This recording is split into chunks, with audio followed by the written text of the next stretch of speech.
Hello नमस्कार, मी सुवर्ण zone किचनमध्ये परत एकदा तुमचं अगदी मनापासून स्वागत. सगळ्या सबस्क्रायबरचे धन्यवाद, सगळ्या व्ह्यूअर्सचे मनापासून आभार. मी याआधी पण तुम्हाला एक सोयाबीन झटपट अशी भाजी कशी बनवायची डब्यासाठी ते दाखवलेलं आहे. आज आपण सोयाबीनचीच भाजी पण रेस्टॉरंटपेक्षाही सुंदर आपण घरी कशी बनवू शकतो ते बघणार आहोत. तर बघा, त्यासाठी मी इथे 100 ग्रॅम सोयाबीन घेतलेले आहेत. ते छान कोंबट पाण्यात थोडंसं मीठ टाकून भिजवून घेतलेले आहेत. आणि आपण आज खूप छान अशी ग्रेव्ही करणार आहेत. तर याला खूप सगळी ग्रेव्ही नाही लागत, अगदी थोडीशी ग्रेव्ही बनवावी लागते. तर त्यासाठी मी इथे घेतलेला आहे एक कांदा, एक टोमॅटो, 2 हिरव्या मिरच्या, थोडासा कढीपत्ता, अर्धा इंच आलं, 4-5 लसणाच्या पाकळ्या आणि 5-6 काजू. तर तुमच्याकडे जर काजू नसतील तर तुम्ही स्किप केले तरीही चालतील. आणि थोडेसे घेतलेत मी पांढरे तीळ, 1 चमचा पांढरे तीळ. एक पोहे खायचा चमचा आपल्याला तेल टाकून घ्यायचं आहे कढईत आणि त्यात टाकून घ्यायचं आपल्याला कांदा, हिरव्या मिरच्या, आलं आणि लसूण आणि कढीपत्ता. हे सगळं आपल्याला आता परतून घ्यायचं आहे थोड्या वेळ. मीडियम गॅसवरच आपल्याला हे सगळं परतून घ्यायचं आहे. खूप झटपट अशी ही भाजी बनते आणि ती पण रेस्टॉरंटपेक्षाही सुंदर. अंदाज 2 ते 3 मिनिटं कांदा आपला परतणं झालेला आहे छान. आता टाकून घ्यायचं आपल्याला टोमॅटो आणि काजू आणि लगेच टाकून घ्यायचे 1 चमचा आपण जे पांढरे तीळ घेतलेले आहेत ते. टोमॅटो आपला पटकन शिजावा म्हणून थोडंसं टाकून घ्यायचं आहे मीठ. खूप जास्ती नाही टाकायचं आहे, अगदी थोडंसं पाव चमचा, म्हणजे टोमॅटो आपला छान पटकन शिजला जातो. आता टोमॅटो गाळ होईपर्यंत आपल्याला हे सगळं छान परतून घ्यायचं आहे. टोमॅटो पण आपला छान शिजलेला आहे. गॅस बंद करायचा आहे आणि आता हे सगळं आपल्याला गार करून घ्यायचं आहे. आता आपण जे परतून घेतलंय ना, छान गार झालेलं आहे. आपल्याला अगदी बारीक पेस्ट करून घ्यायची आहे. बारीक छान पेस्ट केली ना तर सोयाबीन मध्ये छान ती मुरली जाते, म्हणून अगदी बारीक पेस्ट आपल्याला करून घ्यायची आहे. अगदीच जर होत नसेल तर तुम्ही 2 चमचे पाणी घालून केली तरीही चालणार आहे.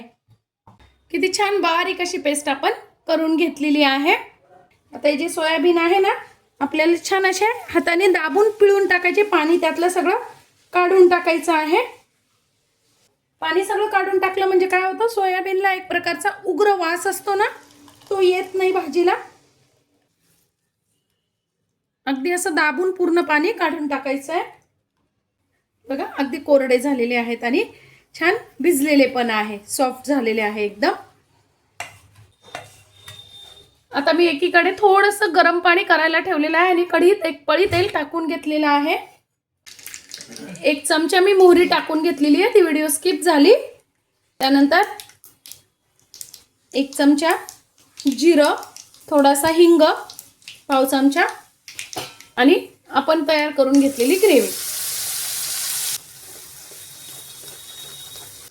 आता त्यातच टाकून घ्यायचे आपल्याला अर्धा चमचा हळद, 1 चमचा तिखट तुम्ही तुमच्या टेस्टनुसार कमी अधिक प्रमाण करू शकता.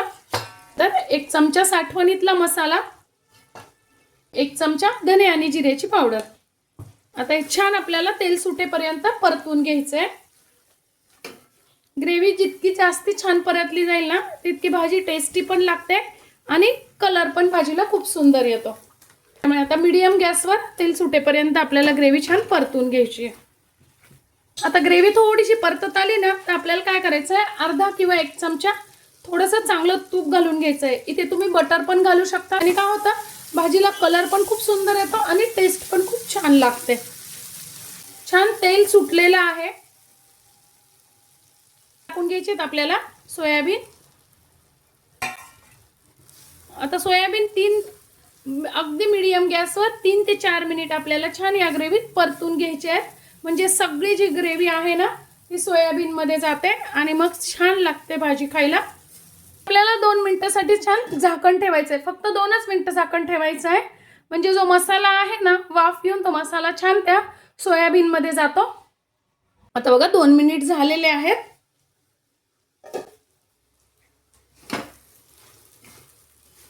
खूप सुंदर वास येतोय.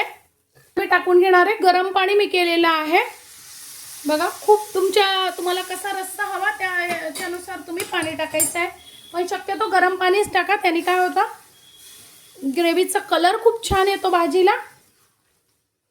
आता चवीनुसार टाकून घ्यायचं आहे मीठ. मी इथे अर्धा ते पाऊण चमचा मीठ टाकते आहे, कारण आपण जेव्हा सोयाबीन भिजत टाकलं तेव्हा आपण थोडंसं मीठ टाकून भिजवलेले होते. आता एक छान 10 मिनिटासाठी आपल्याला मीडियम गॅसवर भाजी उकळून घ्यायची आहे. 8 ते 10 मिनिट झालेले आहे आणि खूप छान भाजी उकळलेली आहे. किती छान अशी आपली रेस्टॉरंटपेक्षाही सुंदर घरीच भाजी बनलेली आहे. त्यावर टाकून घ्यायची थोडीशी आपल्याला कोथिंबीर. मस्त अशी आपली भाजी तयार झालेली आहे. आजची माझी ही रेसिपी तुम्हाला कशी वाटली कमेंट्समध्ये नक्की सांगा. चॅनलवर नवीन असाल तर चॅनलला लाईक, सबस्क्राईब आणि शेअर करा. धन्यवाद.